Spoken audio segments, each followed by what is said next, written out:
A segunda questão tem a ver com este atrevimento de nós nos pormos aqui a discutir este assunto. Isto é, eu gostaria que vocês pensassem comigo se este é um assunto que de facto nos interessa. Os dirigentes associativos têm milhares de problemas.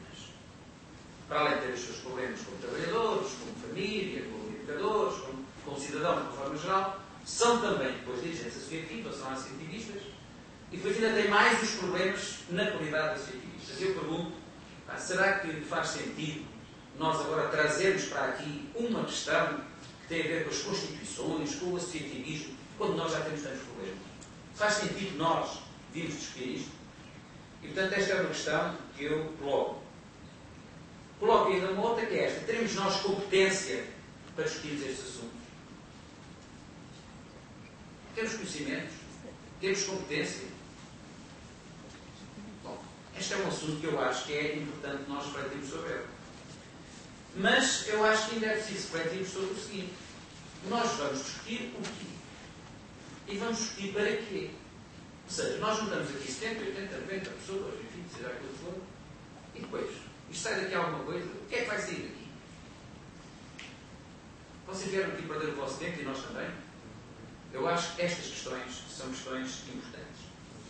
E por isso eu dei conta de pensar acerca disto e então parto para a terceira questão.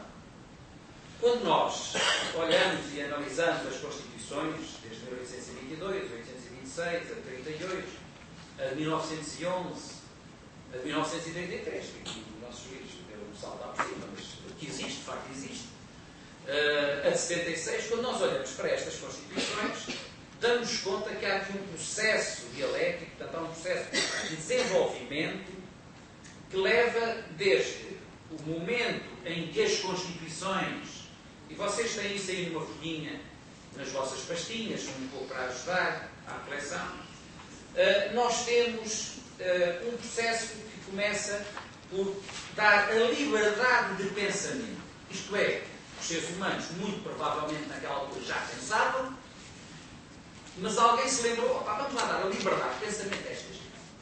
E então ficou escrito numa Constituição o direito à liberdade de pensamento.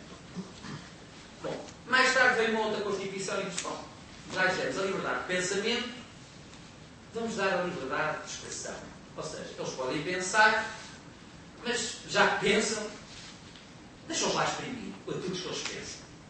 E, portanto, temos aqui um segundo valor, para além do de pensamento, é o de expressão. Isto é, as pessoas podem pensar e também podem dizer aquilo que pensam. E mais tarde vem um outro direito, que é o direito de reunião. Isto é, podem pensar, podem se expressar e podem conversar, ou seja, podem reunir entre eles para se expressar e para pensar. E, por fim, vem um quarto elemento, que é o direito e a liberdade de associação.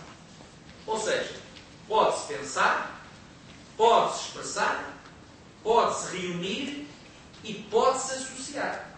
Bom, este quarto elemento a mim parece-me que é fundamental. Porquê? Porque este não só permite que cada um por si possa pensar e exprimir-se, mas isto já permite que o pensamento e a expressão podem deixar de ser individuais e passem a ser coletivas. Isto é, isto permite que as pessoas formem um corpo de ideias, traduzindo-se naquilo que hoje se chama uma ideologia. Uma ideologia é um conjunto de ideias. Uma ideologia, neste caso associativa, é o conjunto das ideias que nós temos sobre o associativismo e sobre a prática associativa numa sociedade mais geral. E, portanto, estes quatro direitos, em primeiro lugar, eu penso sobre eles e digo, será que isto foi uma conquista ou será que isto foi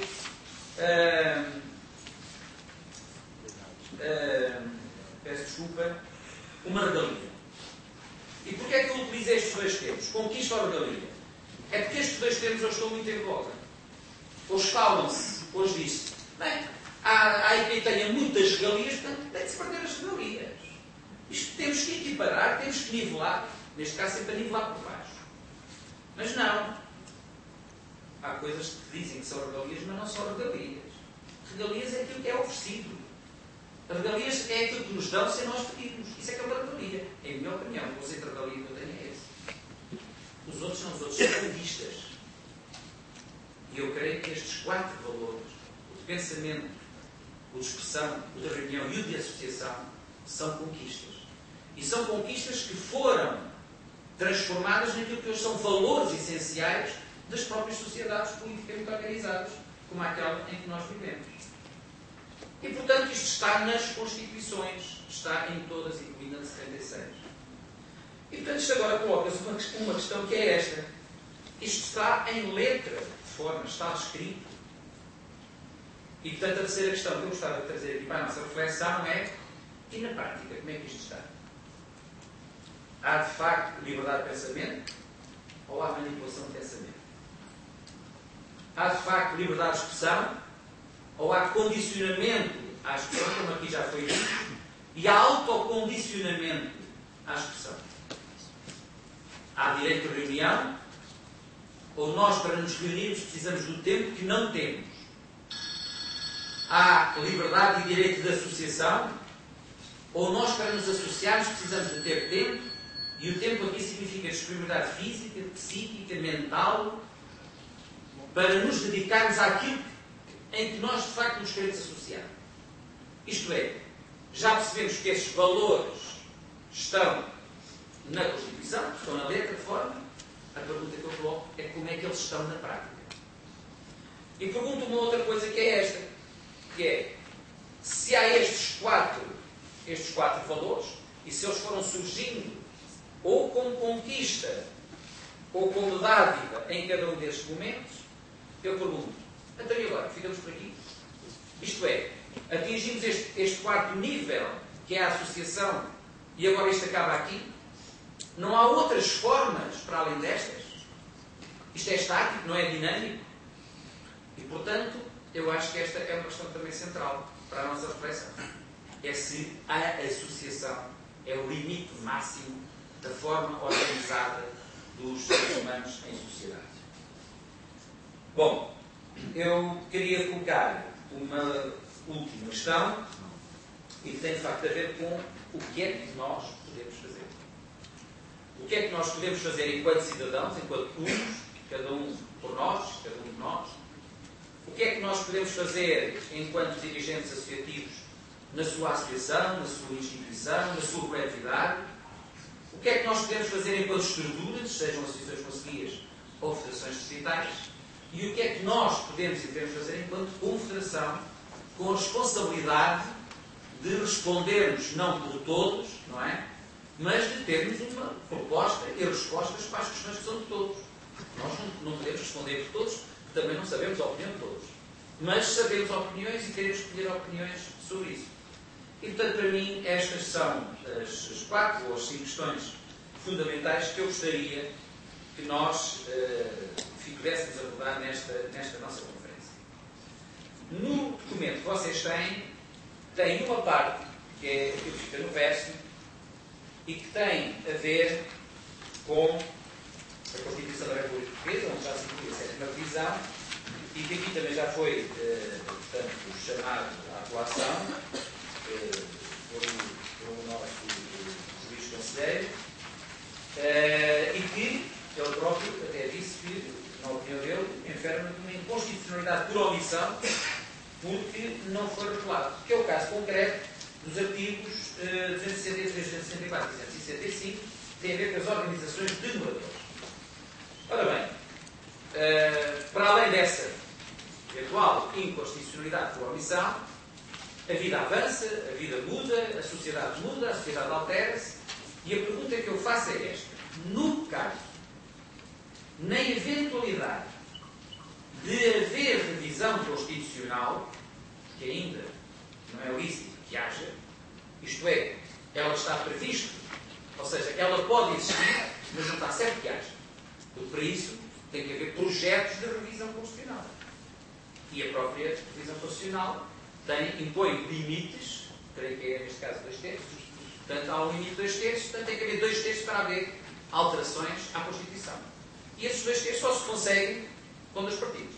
Neste caso com o PSD e com o PS, ou com o PSD. E, portanto, ou seja, não é claro que vai haver revisão constitucional.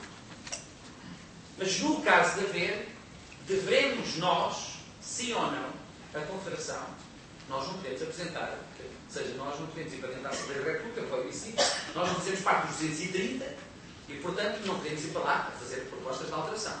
Mas podemos gerar movimentos, podemos apresentar propostas através dos partidos políticos, podemos, junto de outras federações, de outras instituições, não só defender o melhor que esta Constituição tem, como, inclusivamente, aprofundá-la, aperfeiçoá-la, reforçar os direitos, as liberdades e garantias, mas também os deveres, de cidadania, naturalmente, que estão interligados uns com os outros. E essa é uma questão que hoje também nos traz aqui.